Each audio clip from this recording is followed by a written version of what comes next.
Oke teman-teman, balik lagi dengan saya Fikrido. Seperti biasa saya akan mereaction soal sepak bola Indonesia dan juga tanggapan komentar dari netizen soal sepak bola tanah air. So, seperti apa tanggapan mereka? Mari kita simak sama-sama. Let's go.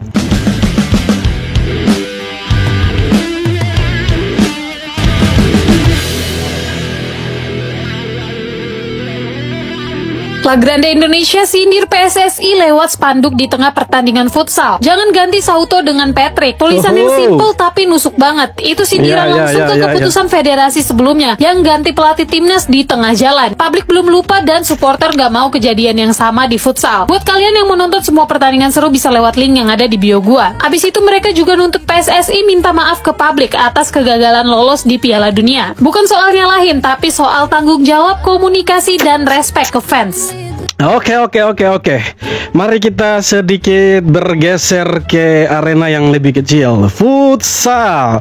Jadi futsal kita lagi bagus-bagusnya, dan kalau kita lihat untuk peringkat dunianya itu ada di 22. Jadi cukup berbeda dengan timnas sepak bola kita yang ada di 122 kalau saya tidak salah. Kalau salah boleh dikoreksi. Nah, futsal ini lagi ada di tren bagus-bagusnya. Kemarin baru kasih kalah Australia, itu ngeri sekali sih. Nah, ini semoga di futsal ini tidak diganggu-ganggu lagi. Biarkan Sauto dengan pemain-pemainnya, karena kalau kita lihat futsal Indonesia ini sangat ditakuti di Asia Tenggara bahkan dunia. Karena kalau mau dilihat Indonesia, timnas futsalnya itu ada di 30 besar dan berpotensi akan masuk ke 10 besar. Oh, tepuk tangan dulu buat timnas futsal Indonesia. Semoga timnas ya football kita sepak bola kita senior bisa ya menyamai timnas futsal kita yang berada di level yang sebenarnya sudah jauh sekali dari Asia Tenggara ini. Ya, semoga kita sepak bolanya lebih bagus, dan ya setidaknya sama bagus dengan futsal lah. Futsal ini jangan diganggu-gugat lagi, oke? Orang-orang PSSI jangan diganggu-gugat lagi. Biarkan mereka berjalan dengan mereka punya ritme yang ada sekarang. Jangan diganggu-gugat, karena tren positif di futsal ini sekarang lagi gila-gilanya nih. Oh, semoga semakin berkembang dan kita bisa jadi top number one ini untuk timnas futsal. Semoga yang sepak bola bisa mengikuti lah. Tapi omong-omong belum ada pelatih baru nih. Aduh, sudah November ini, kita mau FMD tapi belum ada nih. Bagaimana ini? Drama naturalisasi ilegal Malaysia udah kayak sinetron di Indonesia nih bro. Federasi Sepak Bola Malaysia geram setelah akta kelahiran asli kakek Facundo Garces beredar luas di media sosial. Dalam pernyataannya, PLT Presiden FAM Datuk Yusof Mahadi bilang, tuduhan itu nggak adil dan berpotensi merusak reputasi pemain maupun federasi. Sebelumnya, media Argentina Capital de Noticias udah nunjukin dokumen asli kakek Garces tuh orang Argentina tulen bukan Malaysia. Sekarang semua mata tertuju ke FIFA yang bakal ngumumin hasil banding Malaysia, misal hasilnya sesuai dugaan.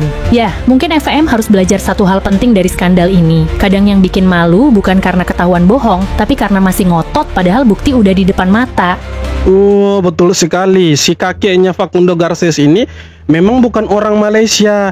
Mereka bilang kakeknya itu lahir di Malaysia, padahal sebenarnya dia itu Argentina tulen, asli Argentina. Jadi yang bilang dia itu orang Malaysia itu ya orang FAM itu sendiri. Nah, ini harus diinvestigasi lebih lanjut supaya mereka jangan curang-curang lagi, jangan buat ya sesuatu yang ilegal gitu. Mereka ini sebenarnya mau mencoba untuk meniru Indonesia. Sangat-sangat ngotot mereka ini untuk tiru Indonesia, tapi sayangnya mereka pakai cara ilegal. Sebenarnya tidak ada salahnya mau tiru Indonesia, tapi come on lah, harus pakai cara yang legal, bukan cara yang ilegal seperti ini. Nah, sekarang kan ketahuan, belum lagi pemain-pemain yang lain ini masih dalam investigasi ini. Sekarang mereka udah ketuan bohong ini kan. Itu kakeknya Facundo Garces bukan orang Malaysia. Si Macuca juga kabarnya kakeknya itu bukan orang Malaysia. Jadi yang 7 pemain ini semua memang ya bodong. Kena scam lagi mereka, kasihan mereka ini. Aduh, kacau. Bagaimana sih Indonesia sama Malaysia ini? Ada saja persoalannya ini. Aduh. Back palsu Malaysia, Facundo Garces makin hari makin terlihat palsu setelah dokumen kakeknya tersebar. Skandal itu kini makin besar setelah FIFA nemuin bukti kalau akta kelahiran kakeknya dipalsukan. Dokumen yang katanya lahir di Penang, Malaysia ternyata aslinya dari kota Villa Maria Selva, Provinsi Santa Fe, Argentina. Media Argentina bahkan nunjukin salinan resminya, dan hasilnya semua tuduhan pemalsuan makin kuat. Tapi sayangnya, Federasi Sepak Bola Malaysia lagi-lagi tak mau mengaku bahwa mereka salah. Padahal nih, buktinya sudah tertera jelas. Dan yang pasti, FIFA tidak sebodoh itu untuk dibohongi. Yes, betul. FIFA tidak sebodoh itu untuk dibohongi. Jadi begini, teman-teman dari Malaysia ini mereka beranggapan sekarang itu begini. Masa sih sekelas Facundo Garces itu mau menghancurkan karirnya sendiri begitu? Masa sih dia mau main untuk Malaysia sedangkan dia tidak punya garis keturunan Malaysia? Justru karena dia punya garis keturunan Malaysia makanya dia mau bermain sama Malaysia. Itu menurut teman-teman dari Malaysia itu sendiri. Tetapi setelah diinvestigasikan ternyata dia ini bukan orang Malaysia. Begitulah orang-orang Malaysia, teman. Bagaimana sih kalian ini? Kalau memang dia orang Malaysia kan tidak mungkin ada itu sanksi dari FIFA gitu kan. Sudahlah, jangan ngotot, akui saja kesalahan bahwa memang kita melakukan kesalahan. Itu jauh lebih bagus sebenarnya daripada kalian tidak kooperatif. Nah, kemudian kalian dapat sanksi yang lebih besar lagi. Karena menurut TMG, FIFA itu agak sulit untuk mengubah keputusannya mereka. Kalaupun mereka mengubah keputusannya mereka, itu sanksinya tidak jauh-jauh dari ya sanksi yang kemarin juga. Artinya walaupun diringankan sedikit tapi tidak terlalu ringan-ringan amat. Jadi tetap saja kalian itu ya di bawahnya Indonesia. Cuma kalau kita bilang gini nanti mereka bilang ya tidak lolos Piala Dunia. Bodoh amat daripada kalian. Udah jatuh tertimpa tangga, itulah kondisi yang tengah dialami bek timnas Indonesia Mads Hilgers nih bro. Doi diterpa cedera lutut di saat sesi latihan bareng FC Twente. Hal tersebut membuat Hito harus naik meja operasi dan absen paling nggak 9 bulan buat pemulihan. Padahal musim ini aja udah berat banget buat Doi. Udah gagal pindah klub, dibekukan dari skuad utama. Sekarang malah nambah sial karena cedera ACL. Tapi yang lebih nyeseknya lagi bro, di media sosial malah muncul komentar nyinyir. Katanya Hito kualat sama Shin Tae-yong karena isu pura-pura cedera yang memantik perselisihan mereka dulu. Ya nggak gitu juga kali bro. Kita doain aja deh semoga Hito cepet pulih dan nunjukin kualitas terbaiknya lagi. Ya, semoga Mads Hilgers cepat sembuh dan bisa kembali membela timnas Indonesia. Terlepas dari semua dia punya kontroversi ketika masih dilatih sama Shin Tae-yong sebagai supporter yang baik, tentunya kita doakan kita punya pemain timnas ini kembali sembuh. Karena ini ya cukup lama sih, ini 9 bulan ini. Artinya ketika nanti November ini kita ada FMD, Mads tidak bisa main. Kemungkinan besar juga nanti pas 2026 kita bermain di AFF dia juga tidak bisa. Kemungkinan besar, tapi ya kita doakanlah dia cepat sembuh. Itulah netizen pasti akan dikait-kaitkan dengan ya pura-pura cederanya dia waktu di Cina itu. Ya, begitulah netizen. Kita harap maklum saja. La Grande Indonesia membentangkan spanduk saat timnas futsal Indonesia menghadapi Australia kemarin dengan kata-kata jangan ganti Souto dengan Patrick Kluivert. Harusnya jangan. Ini lucu sih. Yaps, bisa kalian lihat spanduk di atas, don't change Souto with Patrick. Dan nggak kebayang juga sih kalau pelatih sebagus Souto itu diganti dengan Patrick Kluivert. Aduh, apa jangan jadinya diganti timnas futsal kita guys? Bisa jadi kocak ini, jadi kocak. Yaps, spanduk ini dibentangkan merupakan salah satu sindiran dan pesan kepada federasi, dimana kalau pelatih itu lagi bagus bersama timnya, itu jangan tiba-tiba dipecat hanya karena keegoisan dan ambisi dengan alasan untuk menaikkan level dari tim. Keren sih sindiran dari La Grande. Mantap. Kalau menurut kalian gimana? Intinya jangan diganti teman-teman. Kalau diganti ya kita akan rusak seperti sepak bola kita. Intinya futsal ini jangan diganggu gugat. Cuma itu sebenarnya. Kalau udah disindir sejelas ini dan gak berubah, berarti supporter dianggap bukan siapa-siapa. Di balik kemenangan besar timnas futsal Indonesia melawan Australia tadi malam, ada sebuah sindiran dari La Grande Indonesia lewat banner besar dengan tulisan jangan ganti Souto dengan Patrick. Tahu kan kalian kemana arah sindiran ini? Timnas sepak bola Indonesia di tangan pelatih Shin Tae-yong udah punya progres yang bagus, tapi tiba-tiba semua diubah seenak perutnya satu orang, yang ujungnya membuat timnas Indonesia merosot jauh dari prediksi dan target yang udah dibuat selama ini. La Grande menyindir lewat banner mereka agar timnas futsal jangan mengganti Souto kalau nggak mau timnas futsal bernasib sama seperti timnas Indonesia. Yes, betul. Jangan diganti. Kalau diganti nasibnya sama. Tapi saya yakin Pak Erick Thohir ini dia orang yang ambisius. Maksudnya saya ambisius itu dia mau supaya timnas ini lebih bagus, lebih berjaya dari negara-negara lain. Tapi come on Pak, jangan lakukan hal yang sama dengan timnas sepak bolanya kita. Jangan Pak. Kami mohon, jangan Pak, biarkan futsal dengan iramanya sendiri. Keren itu futsalnya kita. Thailand bereaksi keras setelah PSSI menegaskan menolak kemungkinan kembalinya Shin Tae-yong sebagai pelatih timnas Indonesia. Padahal, Shin Tae-yong sempat menyatakan hatinya masih untuk Indonesia dan siap kembali jika ada penawaran serius. Namun, Erick Thohir menegaskan agar supporter move on, sama seperti saat melepas Patrick Kluivert. Kalau kita move on sama Kluivert, ya kita juga move on sama Shin Tae-yong. Drama panas seputar kursi pelatih Garuda pun makin memanas. Di sisi lain, media Thailand menilai keputusan PSSI bisa jadi langkah berisiko jelang turnamen besar. Iya sih, cuma begini teman-teman ya. Kita disuruh untuk move on ini dalam rangka apa begitu? Kita disuruh move on, kita disuruh untuk jangan berharap lagi dengan Shin Tae-yong, sedangkan kita tidak dikasih pelatih baru gitu kan. Kita tidak dikasih kisi-kisi nih. Siapa sih pelatih yang akan menggantikan Patrick Kluivert ini? Apakah dia punya rekam jejak yang bagus? Apakah dia punya CV yang mentereng, yang tidak diragukan lagi sama supporter timnas, atau seperti apa gitu kan?